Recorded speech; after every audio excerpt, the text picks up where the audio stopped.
That's all the notice they gave me before demolishing my late wife's $2 million dream home.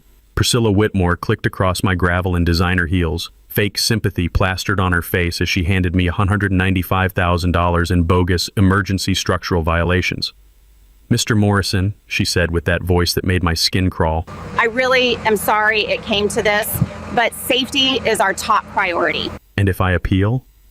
"Unfortunately, emergency safety protocols don't allow for delays." Her fake smile never wavered. "I know this is difficult, but we have to protect the community." She assumes this grieving old man will just surrender without a fight. She has no idea she just picked the wrong target. I'm Calvin Morrison, 63, retired government consultant to everyone here. What Priscilla doesn't know is about to destroy her entire world. Ever dealt with HOA abuse? Drop your stories below, because Priscilla's about to learn the most expensive lesson of her life. Claudius, let me back up and tell you how this whole mess started. My wife Sarah and I bought this mountain property 3 years ago through a blind trust. See, when you're the sitting governor, privacy isn't just nice to have, it's essential. Especially when your wife is fighting stage 4 cancer and you need a place where she can find peace away from the political circus. Sarah fell in love with this land the moment we saw it. 47 acres of pristine mountain wilderness with a custom log mansion she helped design herself. She spent months planning every detail, from the massive stone fireplace to the wraparound porch that faces the sunrise. But her favorite part was the wildflower meadow she planted behind the house. For the butterflies, she'd say, sitting in her wheelchair as monarch butterflies danced around us. The cancer took her 6 months ago. Heart surgery took a chunk out of me 4 months later. My daughter Emma's deployed overseas with the Air Force, so it's just me now, rattling around in this big house with nothing but memories and Sarah's wind chimes singing in the mountain breeze. That's when Priscilla Whitmore entered my life like a perfectly manicured tornado. She's 42, drives a white Tesla with the license plate Enforce 1. Yes, really.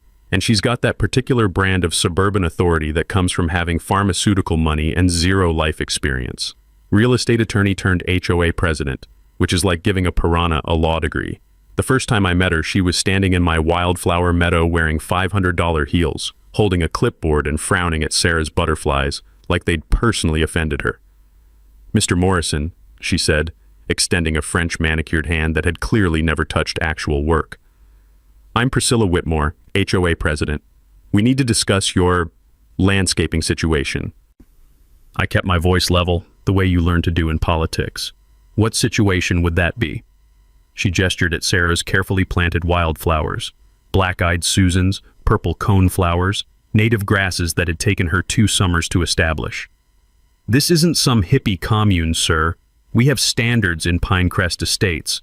Your property is bringing down everyone's values." The leather journal I always carry suddenly felt heavy in my flannel shirt pocket. I'd been writing about Sarah's butterflies just that morning. "My wife planted that meadow. She passed recently." "I'm sure she meant well," Priscilla said, making notes on her clipboard. "But grief doesn't excuse code violations. You have 30 days to install professional landscaping or face a $25,000 fine." $25,000 for wildflowers. Standing there, breathing in the scent of Sarah's favorite purple coneflowers, while this woman calculated how to destroy the last thing my wife had created, I made my first mistake. I trusted that reasonable people could work things out reasonably. I had no idea I was dealing with a predator who'd already perfected her system. Word count: 487, 650. The sound of Priscilla's Tesla gliding silently up my driveway became my new alarm clock over the next few weeks.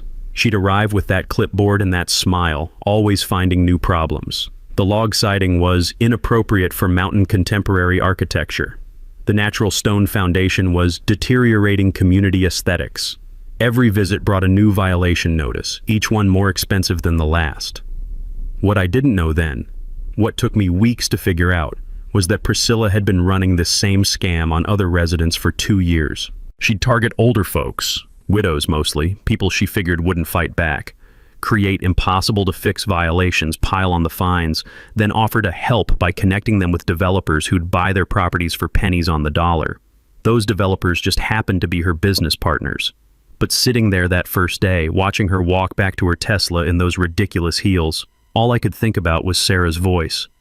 "Mark, honey, promise me you'll keep the butterflies safe." I was about to learn that some promises are harder to keep than others. 2 weeks later, Priscilla escalated. I was drinking my morning coffee on the porch, watching a monarch butterfly land on one of Sarah's black-eyed Susans, when I heard the Tesla's silent approach. The gravel crunched under designer heels as Priscilla marched up my walkway carrying what looked like a legal document thicker than a phone book. "Mr. Morrison," she announced, that fake smile plastered across her face, "I have some unfortunate news about your architectural violations." She handed me a violation notice that made my coffee go cold. $65,000 in fines for non-compliant log construction degrading community property values. The document claimed my custom log mansion, the one Sarah had helped design, the one that had cost us $2 million to build, was somehow an architectural eyesore that violated community standards. "This is ridiculous," I said, keeping my voice steady even though my heart was pounding. "This house was built to every code specification. We have all the permits." "Oh, I'm sure you do," Priscilla replied, flipping through her clipboard with theatrical concern. "But permits are one thing. Community aesthetic standards are another. And frankly, Mr. Morrison, this log cabin style is more suited to a hunting lodge than our upscale mountain community log cabin style. Cabin. This woman was calling a $2 million custom home a log cabin. "I'd like to see the specific architectural guidelines you're referencing," I said, pulling out my phone, "and I'll need documentation of exactly which standards we're violating." Her smile never wavered. "Of course. I'll have my office email you the relevant covenant amendments. You have 14 days to submit a compliance plan or the fines will increase to accommodate legal proceedings." After she left in a cloud of expensive perfume and exhaust fumes, I called Jake Morrison. No relation. Just the best general contractor in the county. Jake had actually worked on our house during construction and knew every beam, every joint, every detail of the building process. "Mark," he said after reviewing the violation notice, "this is complete nonsense. Your house exceeds every building standard we've got. The log construction is premium grade, the foundation's overbuilt for seismic requirements, and the architectural design won from the State Home Builders Association. There's nothing wrong with your house." I felt a small surge of vindication. "So these violations are fabricated?" "Worse than that. Look at this." Jake pointed to a section of the violation notice. "They're claiming your house violates a mountain contemporary architecture requirement that was supposedly added to the HOA covenants last year. But here's the thing. I helped write the original architectural guidelines for this community. There's no such requirement." That's when I learned something important about HOA law. Covenant modifications require approval from 75% of homeowners and 30 days advance notice. Random rule changes can't be applied retroactively without proper voting procedures. Here's the takeaway. HOAs can't just make up new rules and apply them backwards to existing properties. But when I requested copies of the covenant amendments from Priscilla's office, I got a response that made my political instincts start tingling. According to her assistant, the HOA had invoked emergency aesthetic authority to implement immediate architectural standards for community protection. Emergency aesthetic authority. I'd been in government long enough to recognize bureaucratic double talk when I heard it. That night, I sat on my porch with Sarah's journal open in my lap, watching her wind chimes move in the mountain breeze. A mockingbird was imitating a car alarm somewhere in the distance, and I could smell the pine needles warming in the late afternoon sun. "Okay, sweetheart," I whispered to the butterflies dancing through her meadow. "Looks like we've got a fight on our hands." What I didn't know yet was that Priscilla had been counting on me to roll over and pay the fine like a good little retiree. She had no idea that the confused widower she was trying to intimidate had spent 20 years in state politics learning exactly how to deal with bullies who hide behind fake authority. Her first big mistake was underestimating her target. Her second was putting everything in writing. 3 weeks later, Priscilla showed up with a structural engineer, or at least someone wearing a hard hat who she claimed was a structural engineer. I was replacing one of Sarah's hummingbird feeders when I spotted them walking around my foundation, the so-called engineer pointing at random spots on the stonework while Priscilla took notes. The smell of fresh mountain rain hung in the air from the night before, and I could hear the crunch of wet gravel under their feet as they circled my house like vultures. An hour later, Priscilla knocked on my door holding another thick envelope. "Mr. Morrison, I'm afraid we've discovered some serious safety concerns." She handed me a violation notice that made the previous ones look like parking tickets. $125,000 in structural safety violations, claiming my foundation posed an imminent threat to neighboring properties. "According to our certified structural analysis," she continued, reading from her clipboard, "your foundation shows signs of critical settlement that could cause catastrophic failure. For the safety of the entire community, these violations must be addressed immediately." I studied the engineering report, which was about as professional as a grocery list. No photos, no measurements, no specific locations of supposed problems. Just vague language about concerning structural irregularities and potential community-wide safety risks. "I'd like to get a second opinion," I said. Priscilla's smile tightened slightly. "Of course. But please understand, Mr. Morrison, that emergency safety violations require immediate response. We can't wait for lengthy appeals processes when lives might be at risk." After she left, I did what any reasonable homeowner would do.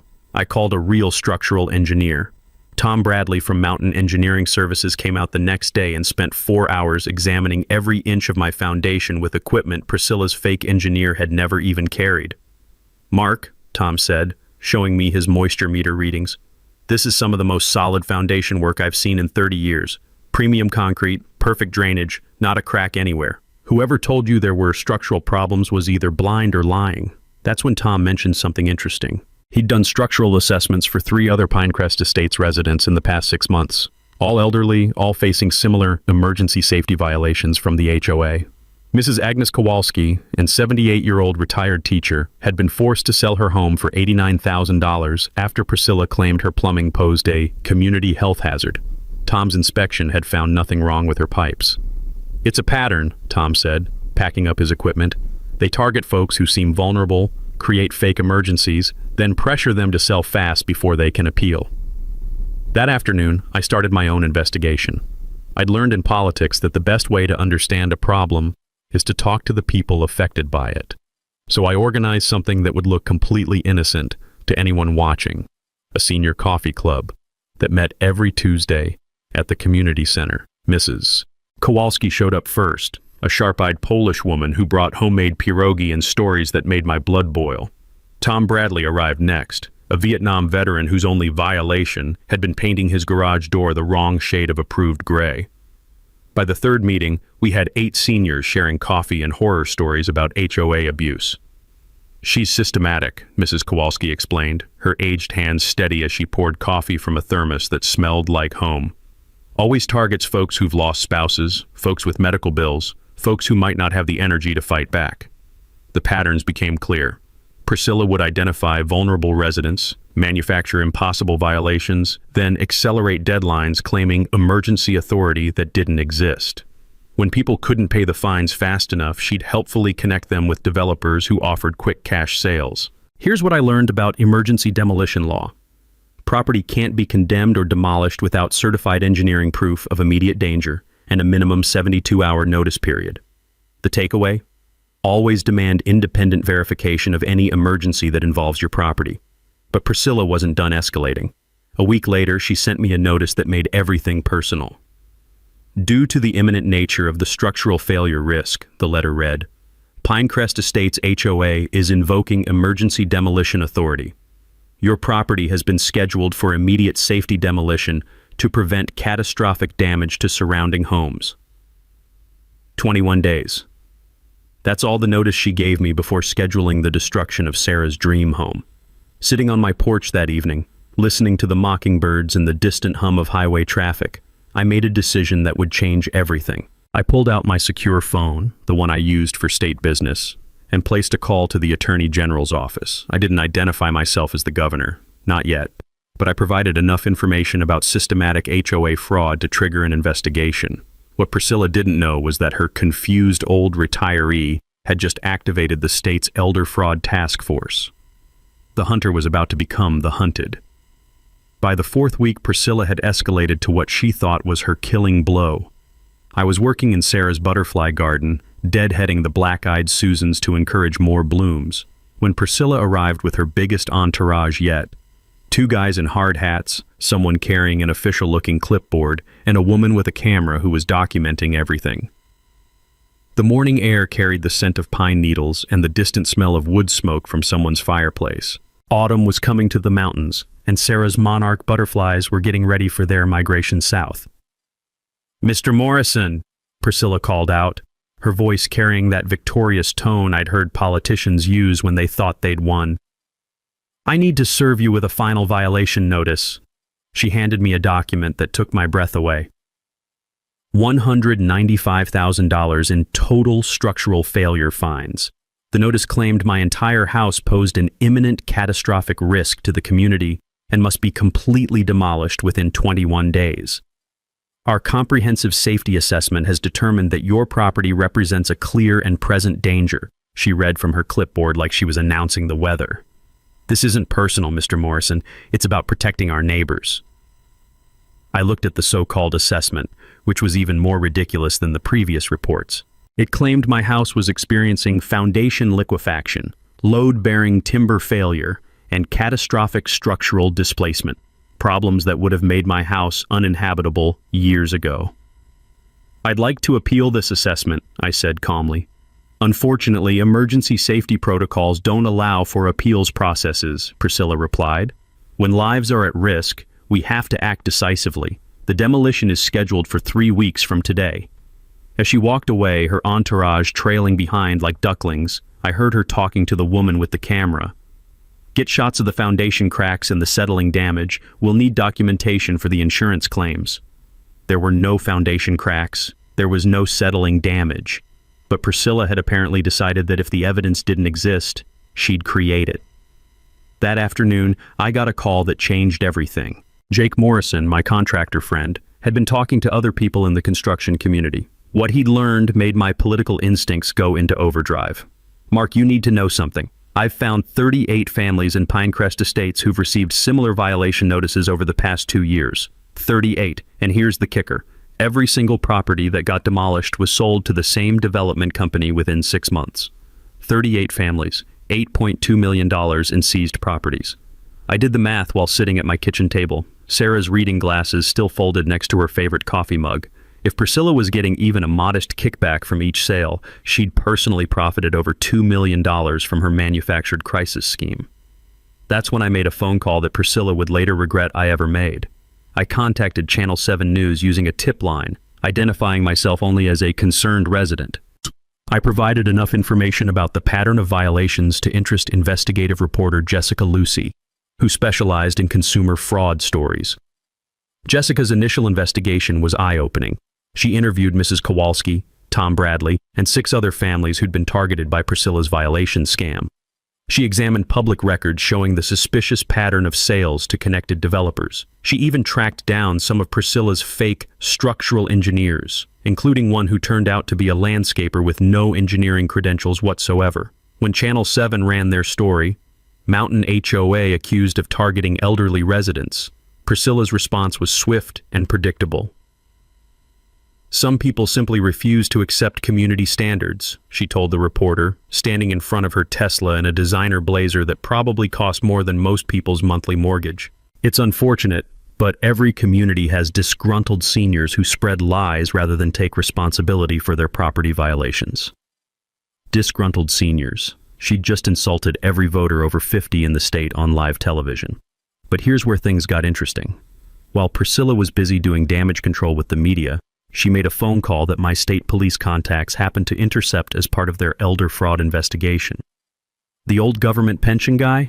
I heard her voice on the recording they played for me later. "He's perfect. No family connections, no political influence, just another lonely widower who won't fight back. We can bulldoze his place and have it sold to Mountain Vista Development by Christmas. No political influence, if only she knew." Here's what I'd learned about property seizure documentation requirements. All violations must include photographic evidence, certified inspector signatures, and specific code citations. Vague language and fake assessments don't meet legal standards. The takeaway? Demand proof. photos, certifications, and independent inspections for any major violations. But as I sat on my porch that evening, watching Sarah's butterflies prepare for their autumn journey, I realized something important. I could end this nightmare with a single phone call. I could reveal my identity as governor, dissolve the HOA with an executive order, and have Priscilla arrested before dinner. But that would only save my house. It wouldn't help the 38 families who'd already lost their homes. It wouldn't prevent Priscilla from moving to another community and starting her scam all over again. No, I decided, watching the last light fade behind the mountains. This required a different kind of justice, the kind that would make sure Priscilla never hurt another family again, the kind that would require her to destroy herself on live television. The moment everything changed happened on a Tuesday morning while I was replacing the batteries in Sarah's wind chimes.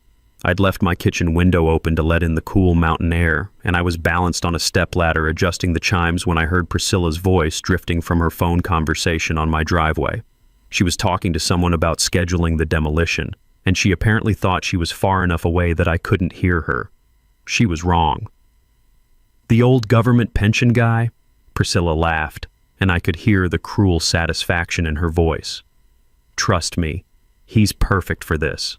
No family connections, no political influence, just another lonely widower who won't know how to fight back. His wife died of cancer, so he's probably still too grief-stricken to think straight. I froze on that stepladder, Sarah's chimes still and silent in my hands. We can bulldoze his place and have it sold to Mountain Vista Development by Christmas, Priscilla continued. Greg's already lined up the buyers, some tech executive from California who wants a mountain retreat. We're looking at a clean $2.1 million flip. The pieces fell into place like tumblers in a lock. Priscilla had been targeting me specifically because she thought I was vulnerable. A recent widower with no political connections, no family support, no ability to fight back against her manufactured violations. If only she knew. I climbed down from that ladder and walked into my house, past Sarah's reading chair, past the photos of our life together, straight to the secure safe where I kept my official documents. I pulled out my governor's credential wallet and stared at the gold badge that represented 20 years of public service. Priscilla Whitmore had just targeted the one person in her entire community who had the authority to dissolve her HOA with a single executive order. She'd chosen to victimize the one resident who could trigger federal investigations, activate state police task forces, and personally coordinate with the Attorney General's office.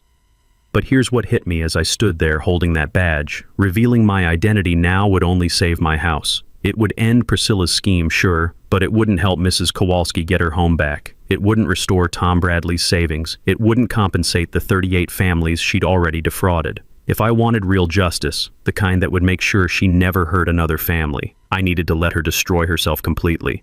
I needed to build a case so airtight that she'd face federal prison time for organized fraud. I needed to stay undercover just a little longer. That afternoon, I made a series of phone calls that would have terrified Priscilla if she'd known about them.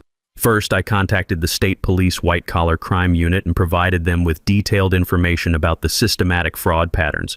Then I called the FBI's Elder Abuse Task Force and gave them everything I'd documented about the property seizure scheme. Finally, I placed a call that made this personal. I contacted the Attorney General directly and explained that I had evidence of organized fraud involving RICO violations, racketeering charges that could put Priscilla away for 20 years. Here's what I learned about federal fraud law. When someone uses fake violations to systematically steal property from multiple victims, it qualifies as organized crime under the Racketeer Influenced and Corrupt Organizations Act. The takeaway: systematic property theft through manufactured violations is federal racketeering, not just local fraud. But as I hung up from that final call, I realized something that made me smile for the first time in weeks. Priscilla had made the classic mistake of every small-time crook who gets too successful. She'd started believing her own publicity. She thought she was untouchable because she'd gotten away with it 38 times before. She thought her victims were too old, too vulnerable, too isolated to fight back effectively. She had no idea that her 39th victim was about to teach her the difference between picking on defenseless seniors and messing with someone who'd spent 2 decades learning how to take down corrupt officials. That evening, I sat on my porch with Sarah's journal open in my lap, listening to the wind chimes she'd chosen play their gentle melody in the mountain breeze. A great horned owl was calling from somewhere in the pine trees, and I could smell the crisp scent of approaching autumn. "Okay, sweetheart," I whispered to the butterflies still dancing through her flower garden. "Time to show this lady what happens when you threaten our sanctuary." The hunter was about to discover she'd been stalking a grizzly bear. The next morning, I transformed from Mark Morrison, the confused widower, into Governor Calvin Morrison, the strategic planner. First, the physical preparation. I installed a comprehensive security system around my property. Cameras hidden in birdhouses, motion sensors disguised as garden lights, and audio recording equipment that could capture conversations from 50 yards away. Every interaction with Priscilla would now be documented with digital evidence that could hold up in federal court. The smell of fresh-cut wood filled my garage as I built hidden mounts for the equipment, the familiar scent taking me back to weekends when Sarah and I had worked on home projects together. This time, though, I was building a trap instead of a deck. Next came the legal strategy. I coordinated with Attorney General Patricia Hayes, who still had no idea I was calling from my personal phone rather than the governor's office, to build an airtight RICO case. Patricia assigned Detective Maria Santos, the state's leading expert on elder fraud, to investigate the systematic pattern of property theft. "Whoever's feeding us this information," Detective Santos told Patricia during a call I was secretly monitoring, "they understand law enforcement procedures better than most cops. The evidence is organized perfectly. Timelines, financial records, victim statements. It's like they're building the case for us." If only they knew. My senior coffee club became the perfect cover for gathering victim testimonies. Every Tuesday, 8 elderly residents would gather in my living room, sharing stories and evidence while I documented everything in my handwritten journals. To any outside observer, we looked like lonely seniors seeking companionship. In reality, we were building a federal case. Mrs. Kowalski proved to be an invaluable ally. Her sharp mind and meticulous record-keeping had preserved every document from her own property theft ordeal. "I worked as a bookkeeper for 40 years, she explained, spreading receipts and letters across my kitchen table while the scent of her homemade pierogi filled the air. When someone tries to steal from you, you save everything." Tom Bradley brought military precision to our evidence gathering. His combat experience had taught him surveillance techniques that helped us track Priscilla's movements and document her meetings with the development company. "Basic reconnaissance," he said, showing me photos of Priscilla meeting with Mountain Vista development executives at an upscale restaurant. "Know your enemy's patterns." The financial calculations were staggering. 38 properties stolen over 2 years, with an average value of $215,000 each. Priscilla's personal kickbacks totaled $2.1 million, while her development partners had profited over $6 million from below-market purchases. Here's what I learned about evidence preservation protocol. Document everything with photos and timestamps, use certified mail for all communications, get independent inspections from licensed professionals, and preserve witness statements in writing. The takeaway: create an evidence trail so comprehensive that criminals can't dispute or destroy it. Meanwhile, I was secretly coordinating with multiple agencies. The FBI's white-collar crime unit was preparing federal charges. The State Attorney General's office was building RICO violations. The State Police Elder Abuse Task Force was documenting the systematic fraud patterns. And the governor's office, through carefully anonymous tips, was preparing emergency legislation to prevent future HOA abuse. The timeline was crucial. Priscilla had scheduled my demolition for Friday at 9 a.m. I planned my revelation for Thursday at 8 a.m. during the emergency HOA meeting she'd called to celebrate the successful resolution of the Morrison safety crisis. She thought she was holding a victory party. She had no idea she was walking into her own arrest. But the most important preparation was emotional. Every evening I sat on my porch with Sarah's journal, writing letters to the wife I'd lost and the community I was about to save. Her wind chimes played their gentle songs, while monarch butterflies prepared for their migration south, just as they had during her final autumn with me. "I know you'd tell me to do the right thing," I wrote in the journal's margins, my pen scratching against paper while the mountain wind rustled the pages. "Even if it means risking everything we built here." The sound of distant highway traffic mixed with the closer calls of evening birds as I planned the final details of Priscilla's downfall. She'd built her career on predicting how vulnerable people would react under pressure. Her entire scam depended on victims being too isolated, too grief-stricken, too overwhelmed to fight back effectively. She'd made one critical miscalculation. She assumed that being recently widowed made me weak. She was about to learn that losing the person you love most doesn't make you vulnerable. It makes you dangerous, because you no longer have anything left to lose. With 1 week left before my scheduled demolition, Priscilla made her most desperate move yet. I was in Sarah's butterfly garden at dawn, deadheading the autumn flowers to help them survive the coming frost, when I heard the rumble of heavy equipment on my driveway. The morning air carried the scent of diesel exhaust and the sharp smell of disturbed earth as a landscaping crew began emergency repairs around my foundation. They weren't making repairs. They were creating the damage Priscilla needed to justify her fake engineering reports. I watched through my kitchen window as 3 men with sledgehammers and crowbars systematically damaged the stonework around my foundation. One of them was taking before and after photos, while another carefully created cracks that would look convincing to untrained eyes. Everything was being recorded by the hidden cameras I'd installed the week before. "Mr. Morrison," Priscilla called out when she spotted me watching from the window. She was wearing another designer outfit that probably cost more than most people's monthly salary, her clipboard held like a shield against any criticism. "We're conducting emergency foundation stabilization to prevent immediate collapse. Emergency foundation stabilization. With sledgehammers." "I didn't authorize any work on my property," I said, stepping onto the porch where my hidden microphones could capture our conversation. "Unfortunately, emergency safety protocols don't require individual authorization," Priscilla replied, consulting her clipboard with theatrical concern. "When structural failure poses an imminent risk to neighboring properties, the HOA has authority to take protective action." She was manufacturing evidence in broad daylight, confident that a confused widower wouldn't have the resources to challenge her fake authority. That afternoon, I received a call that confirmed my suspicions about how deep this corruption went. Building Inspector Randy Walsh, the same inspector who'd certified Priscilla's previous fake violation reports, had been caught accepting $5,000 to sign off on the catastrophic structural failure assessment of my home. Detective Santos, still unaware she was talking to the governor, filled me in on the details. "We've got Walsh on tape taking the bribe," she explained during our secure phone conversation. "He's agreed to cooperate in exchange for reduced charges. Turns out he's been taking money from Whitmore for over a year to rubber stamp her fake engineering reports." The corruption was systematic. Priscilla had bought herself a building inspector, several fake engineers, and enough local officials to make her property theft scheme look legitimate. She'd created an entire network of fraud designed to prey on vulnerable seniors. But while Priscilla was busy creating fake evidence, she made a crucial error that revealed just how desperate she'd become. She started pressuring other residents to support her emergency demolition order by claiming I was mentally unstable due to grief.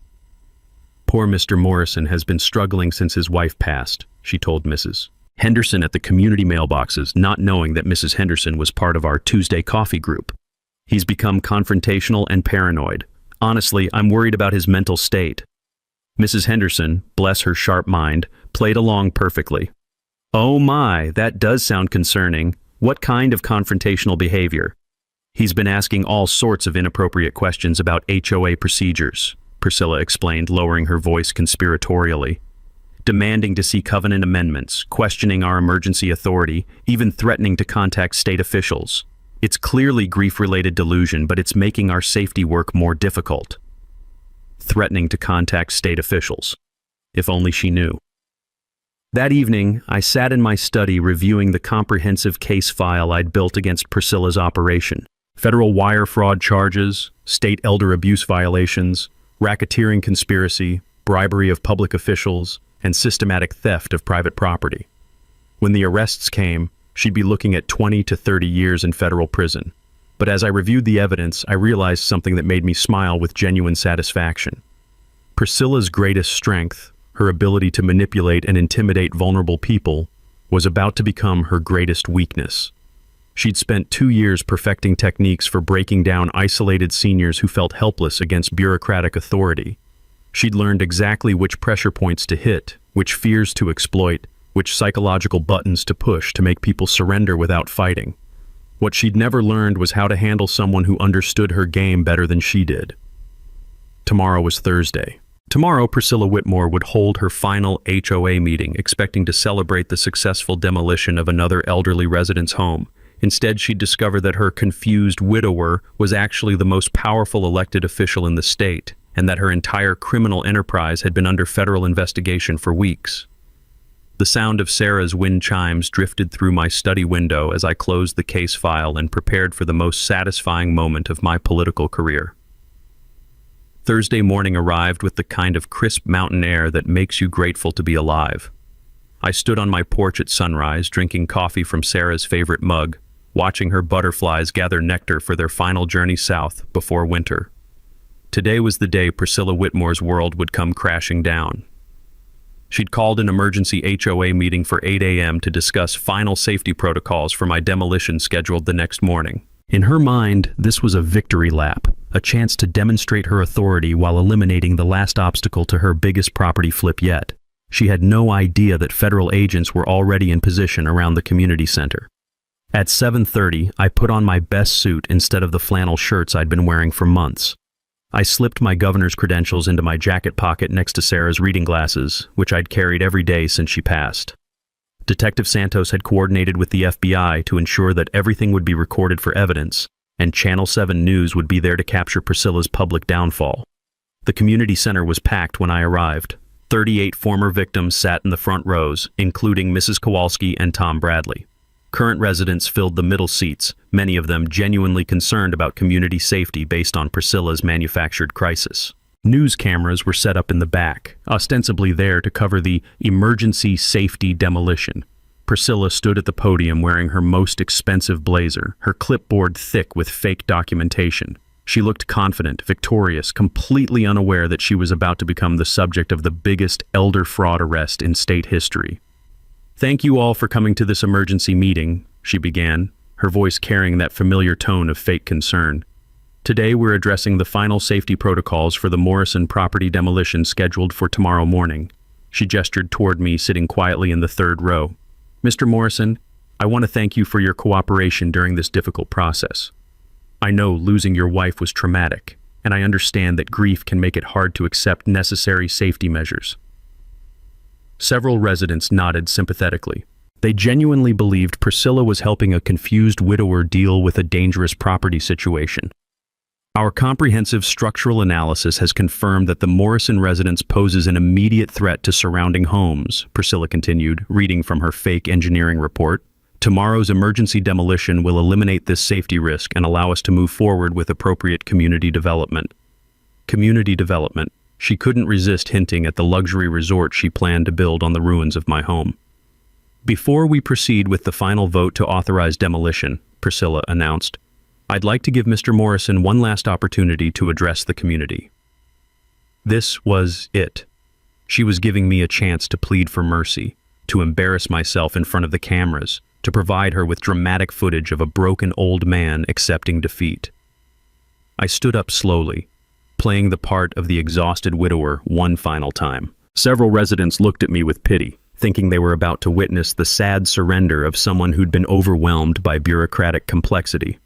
"Thank you, Ms. Whitmore," I said, my voice steady but resigned. "I do have a few things I'd like to share with the community." I walked to the podium, passing Detective Santos, who was positioned near the emergency exit. FBI agents were stationed throughout the room, ready to move the moment I gave the signal. "First," I said, looking directly at Priscilla, "I want everyone to understand that my wife Sarah didn't die because she was weak. She died fighting cancer with every ounce of strength she had. And she taught me that when bullies try to destroy what you love, you don't roll over and let them win." Murmurs rippled through the audience. This wasn't the broken surrender speech Priscilla had expected. "Second," I continued, pulling out my phone to display the comprehensive evidence file I'd assembled, "I've spent the past 2 months documenting systematic fraud, elder abuse, and racketeering conspiracy involving this HOA and its development partners." Priscilla's confident smile began to fade. "Third," I said, reaching into my jacket pocket, "before we discuss demolishing my home tomorrow morning, I thought you might want to know exactly whose property you've been trying to steal." I pulled out my governor's credentials and held them up for everyone to see. The room went absolutely silent except for the sound of camera shutters clicking. "My name is Governor Calvin Morrison," I announced, my voice carrying the authority I'd hidden for months. "And Priscilla Whitmore, you're under arrest for organized fraud, elder abuse, and racketeering conspiracy against the people of this state." Detective Santos moved forward with handcuffs as FBI agents blocked the exits. Priscilla's face went white as she realized that her helpless widower was actually the most powerful elected official in the state. "This is impossible," she whispered, backing away from the podium. "You're just some retired government consultant. You can't be—" "Ma'am," I said, showing her my official identification. "I've been fighting corruption longer than you've been alive, and targeting my wife's sanctuary was the biggest mistake you'll ever make." The sound of handcuffs clicking closed was the most satisfying sound I'd heard since Sarah's final laugh. The moment Priscilla Whitmore realized she'd targeted the governor of the state was captured in perfect high definition by 3 news cameras and preserved forever as evidence in a federal racketeering case. "Governor Morrison?" she stammered, her designer clipboard clattering to the floor as Detective Santos approached with handcuffs. "That's impossible. You're Mark Morrison. You're a widowed retiree on a government pension." "I am Calvin Morrison," I replied, holding up my official credentials for the packed community center to see. "And yes, I'm a widower, but I'm also the governor of this state, and you've just committed federal crimes against 38 of my constituents." The cameras captured every moment as FBI agents moved through the crowd, their presence suddenly making sense to residents who'd assumed they were community safety officials. Detective Santos read Priscilla her rights while she stared at me in shock, finally understanding that her vulnerable target was actually her worst nightmare. "You can't do this," Priscilla protested, her voice rising with desperation. "I have emergency authority. I was protecting the community. This old man's house is a safety hazard." "Ma'am," said FBI Special Agent Jennifer Walsh, stepping forward with a thick file of evidence. "We have recordings of you bribing officials, photos of you manufacturing fake violations, and documentation of systematic fraud spanning 24 months. Your emergency authority was fabricated to steal private property." Mrs. Kowalski stood up from the front row, her voice carrying across the silent room. "Governor Morrison, this woman stole my home with fake plumbing violations. She destroyed my life savings." Tom Bradley rose beside her. "She targeted my family because she thought we couldn't fight back, called us disgruntled seniors on television." One by one, 38 victims stood up throughout the community center. Each represented a family Priscilla had defrauded, a home she'd stolen, a life she'd shattered with manufactured crises. "The state investigation has identified $8.2 million in property theft," I announced to the room. "Every fraudulent violation, every fake assessment, every manufactured emergency has been documented as evidence in federal court." Channel 7's cameras captured Priscilla's complete breakdown as she realized the scope of the case against her. "You don't understand," she pleaded with the reporters. "These people were violations. Their properties were substandard. I was maintaining community values." "Ms. Whitmore," I replied, my voice carrying the authority I'd hidden for months, "I've reviewed every one of your violation reports. They're complete fabrications designed to steal property from vulnerable seniors. You're looking at 20 to 30 years in federal prison." Detective Santos clicked the handcuffs closed around Priscilla's wrists while reading the charges. "Priscilla Whitmore, you're under arrest for organized fraud under the Racketeer Influenced and Corrupt Organizations Act, conspiracy to commit elder abuse, bribery of public officials, and systematic theft of private property." As they led her away, Priscilla made one final desperate plea. "Governor Morrison, please, I didn't know who you were. If I had known, I never would have." I interrupted her with the line that would be quoted in news reports for weeks. "Ms. Whitmore, the problem isn't that you didn't know who I was. The problem is that you thought it mattered. Every one of these families deserved the same protection you would have given me if you'd known my title." And the FBI arrested 4 additional conspirators that morning. Randy Walsh, the building inspector who'd taken bribes to sign fake reports, 2 development company executives who'd knowingly purchased stolen properties, and Priscilla's assistant who'd helped forge HOA documents. But the most satisfying moment came when Agent Walsh announced the financial recovery. All seized HOA assets, personal accounts, and development company profits will be placed in a victim restitution fund totaling $11.3 million. Every family affected by this fraud will receive full compensation plus damages. Mrs. Kowalski burst into tears. Tom Bradley saluted. 38 families who'd thought they'd lost everything suddenly discovered that justice was possible after all. As the news cameras captured Priscilla being led away in handcuffs, she made one final mistake that sealed her fate forever. She looked back at me with pure hatred and hissed, Your wife would be ashamed of what you've become." The room went dead silent. Even the reporters stopped taking notes. I walked over to where Priscilla stood between two federal agents, my voice quiet, but carrying to every corner of the community center. "My wife Sarah planted a butterfly garden to bring beauty into the world," I said. "You tried to destroy it for profit. She spent her final months creating something that would help others find peace. You spent 2 years creating misery to steal people's homes. If Sarah were here, she'd be proud that I protected her sanctuary and brought justice to the families you victimized." The handcuffs clicked one final time as they led Priscilla Whitmore out of the community center and into a federal courthouse that would become her home for the next 25 years. Standing in that room, surrounded by the families whose lives had been restored by evidence and justice, I felt Sarah's presence as clearly as if she were standing beside me. The mountain wind outside was moving through the pine trees just like it moved through her wind chimes every evening on our porch. We'd protected our sanctuary, and we'd made sure no other family would suffer what these good people had endured. 6 months later, I was sitting on my porch watching Sarah's butterflies return for spring when Detective Santos called with the final update on Priscilla Whitmore's case. "Governor, I thought you'd want to know that the federal sentencing came down this morning," she said, and I could hear the satisfaction in her voice. 25 years in federal prison on 23 counts of racketeering, elder fraud, and conspiracy. No possibility of parole for the first 15 years. 25 years. Priscilla would be 67 when she got out, the same age as many of the seniors she'd targeted. "What about the development company executives?" I asked, watching a monarch butterfly land on one of Sarah's black-eyed Susans.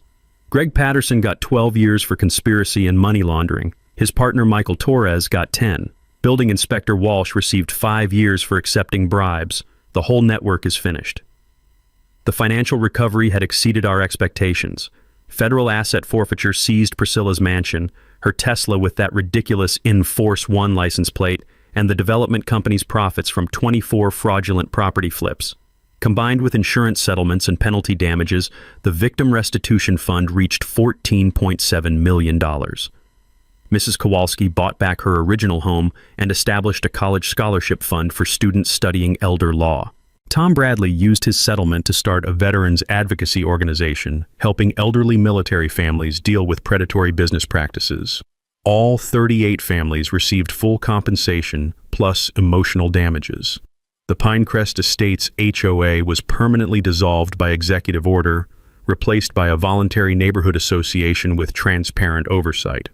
I'd signed comprehensive legislation requiring independent audits for all community associations, creating whistleblower protection for residents who reported fraud, and establishing mandatory penalties for officials who abused their authority.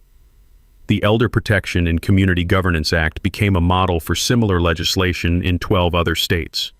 Congressional representatives were working on federal protections that would prevent future Priscilla Whitmores from targeting vulnerable seniors anywhere in America. But the most satisfying change was personal.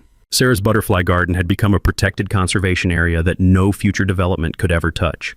Her wildflower meadow would welcome monarchs and painted ladies for generations to come, exactly as she'd envisioned. The wind chimes she'd chosen still played their gentle songs every evening. I'd added a small granite plaque beside them, Sarah Morrison Memorial Butterfly Garden, in memory of a woman who brought beauty into the world and taught us that protecting what we love requires courage. My daughter Emma had returned from deployment and was living in the guest cabin, expanding the butterfly habitat with native plants. Every Tuesday, our senior coffee club still met, but now we shared updates about grandchildren and plans for the annual Sarah Morrison Memorial Butterfly Festival. The prosecution had inspired similar investigations nationwide. The Department of Justice created a national elder fraud task force using our evidence-gathering methods to break up property theft schemes in 12 states, protecting tens of thousands of seniors. As the sun set behind the mountains that evening, I pulled out Sarah's journal and wrote my final entry. Today marks 6 months since justice was served. The butterflies are coming home, the garden is blooming, and 38 families have their lives back. You always said protecting what we love requires courage. We chose justice, and it made all the difference. The scent of night-blooming jasmine drifted across the porch, mixing with pine and wildflower fragrance. In a few weeks, the monarchs would begin their journey south, carrying with them the memory of Sarah's garden. Priscilla had thought power meant preying on the vulnerable.